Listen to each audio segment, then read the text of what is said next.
নিষিদ্ধ ঘোষিত আওয়ামী লীগের লকডাউন ঘোষণায় সারা বাংলাদেশের ন্যায় মাদারীপুর জেলা জামায়াত ইসলামের সতর্কতামূলক গণজামায়াত ও বিক্ষোভ মিছিল কর্মসূচি অনুষ্ঠিত হয়েছে। বৃহস্পতিবার ১৩ নভেম্বর সকাল ৮টার দিকে মাদারীপুর শহরের ইটের পুলে সমাবেশটি অনুষ্ঠিত হয়। নিষিদ্ধ ঘোষিত আওয়ামী লীগের ঘোষিত লকডাউন কর্মসূচির প্রতিবাদে মাদারীপুরে জামায়াত ইসলাম ও ইসলামী আন্দোলন সহ ৮ দলের সতর্কতামূলক গণজামায়াত ও বিক্ষোভ মিছিল করে নেতাকর্মীরা। মিছিলে নারায়ে তাকবীর, আল্লাহু আকবার ধ্বনি সহ ৮ দলীয় ঐক্যজোট ছিড়বে এবার মুজিব কোট স্লোগানে মুখরিত হয় মাদারীপুর শহরের রাজপথ।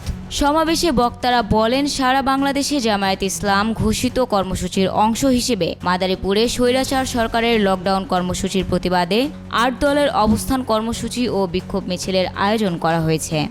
৫ আগস্ট বাংলাদেশের রাজনীতির যে পথ পরিবর্তন তা এদেশের ছাত্র জনতার আন্দোলনে সম্ভব হয়েছে।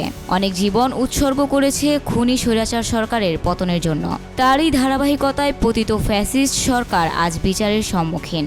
সেই ফ্যাসিবাদের মহানায়ক শেখ হাসিনার বিচার ও ২০২৬ এর সুষ্ঠু নির্বাচনকে বাধাগ্রস্ত করার জন্য তারা লকডাউন ঘোষণা করেছে এবং দলটি অরাজকতা সৃষ্টি করে দেশে ঢোকার পায়তারা করছে। বাংলাদেশে তারা যেন কোনো ধরনের সন্ত্রাসী কর্মকাণ্ড পরিচালনা করতে না পারে সেজন্য সর্বদা সকলকে সচেতন থাকতে হবে।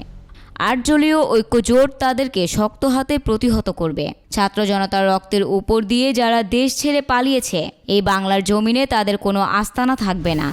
আগামী ফ্যাসিস্টদের বিষ দাঁত ভেঙে দেওয়ার জন্য সকলে প্রস্তুত রয়েছে। সমাবেশটি শহরের প্রধান সড়ক প্রদক্ষিণ করে শকুনি লেকের মুক্ত মঞ্চে নেতাকর্মীদের বক্তব্যের মাধ্যমে শেষ হয়। সমাবেশে উপস্থিত ছিলেন বাংলাদেশ জামায়াত ইসলামের মাদারীপুর জেলা সদরের পৌর আমির মাওলানা আলমগীর হোসেন, থানা আমির মাওলানা হুমায়ুন কবির, জেলা সেক্রেটারি অ্যাডভোকেট মিজানুর রহমান খান, হাফেজ এনায়েত হোসেন, রিফাত হোসেন, ইসলামী ছাত্র শিবির সভাপতি মাদারীপুর জেলা সহ আরও অনেকে। Desk report, news Times.